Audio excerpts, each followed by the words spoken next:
Well, it's about a 4-inch cutter now.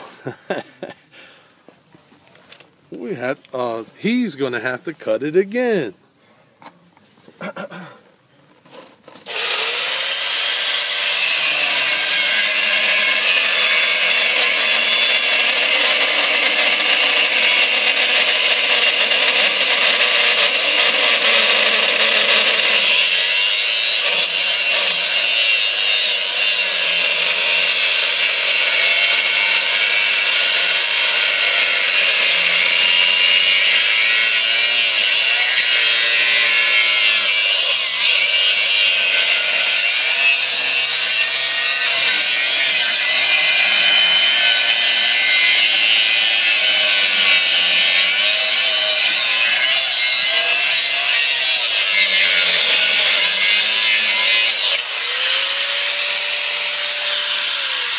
Remember to always wear your safety goggles, and if you could, a face shield would even be better on top of it to be safe.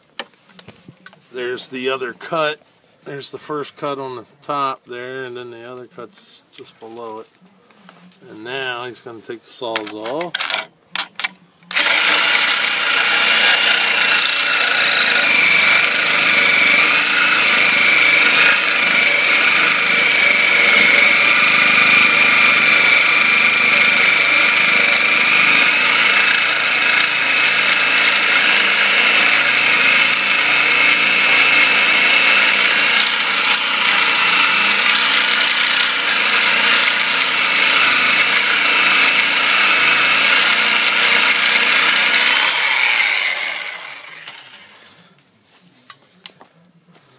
So he cut the Sawzall, he cut the rotor all the way up to the hub, but did not touch the hub.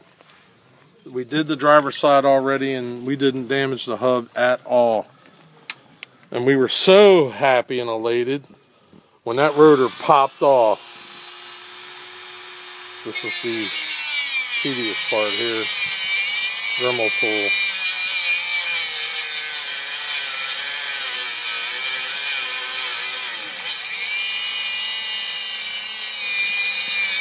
Just like to tell you that we tried everything to get these off. Both sides. We tried the nut and bolt trick. And you can look that up on other websites. We tried heat. We tried a torch, oxyacetylene. We tried MAP gas to heat it up. We sprayed WD-40 and all kinds of, what's that other one we use? PB. We use stuff called PB. Blaster? Oh yeah, blaster. It's supposed to get in there and take rust away, and that didn't work. We even tried, well, I did this. I lowered the truck down onto the rotors, right to the ground, and used the weight of the truck, which is well over 2 tons, and tried to wiggle it to pop them rotors off. That didn't work, and I thought they would never come off. As a matter of fact, I put new brake pads on it with the old rotors, and that's why we're doing this, because these brake pads right here lasted 2 months, and the bad rotor ate my new brake pad up. So I'm putting new rotors on for sure now.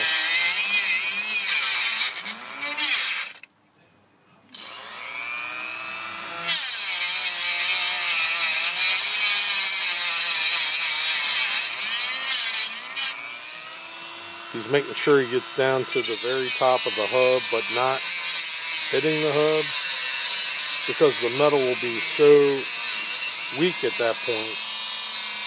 He'll be able to use the bolt trick, which is these bolts down here.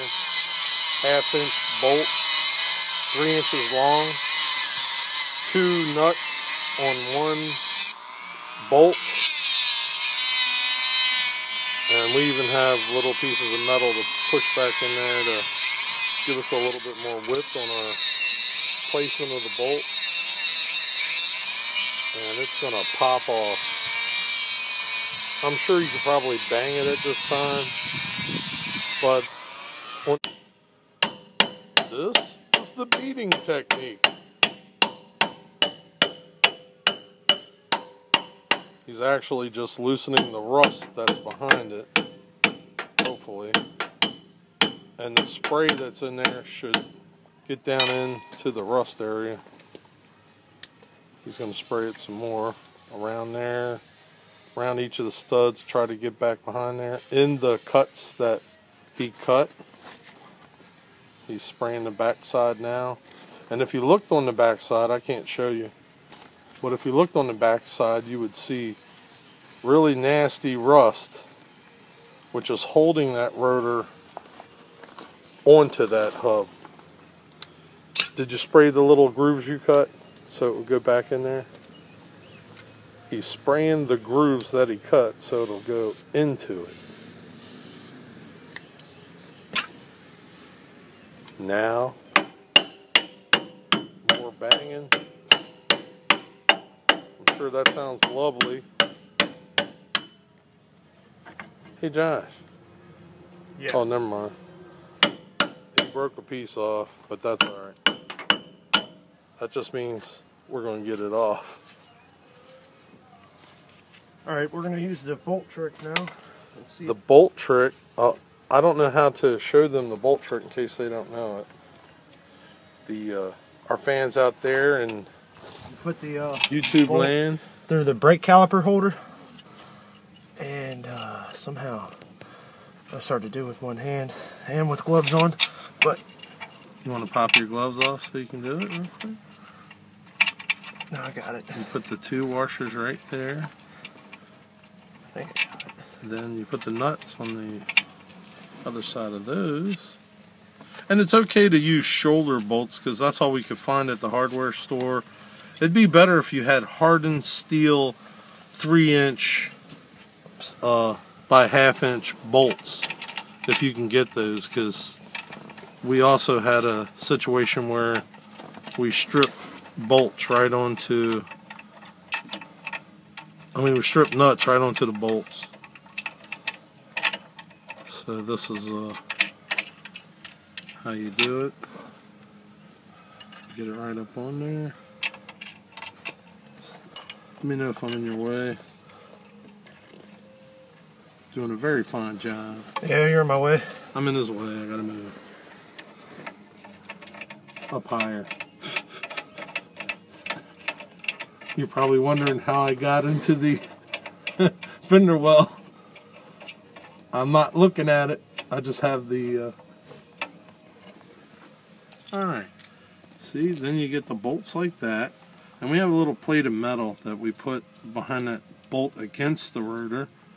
That he's going to put that on now. Oh, he's putting the other bolt in. It's the same thing as the top. 2 fender washers. A couple of 1/2-inch nuts. But, like I said, it'd be better with hardened steel. We just bought some dollar bolts from the hardware store. Nuts and washers. We didn't think about the needing hardened steel. But our experience has told us, get hardened steel.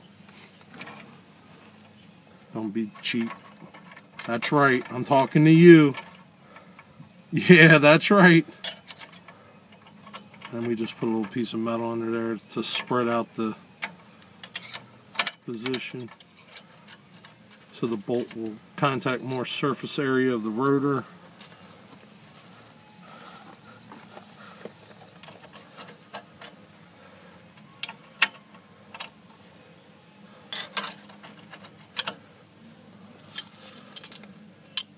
It's just a spare piece of metal laying around.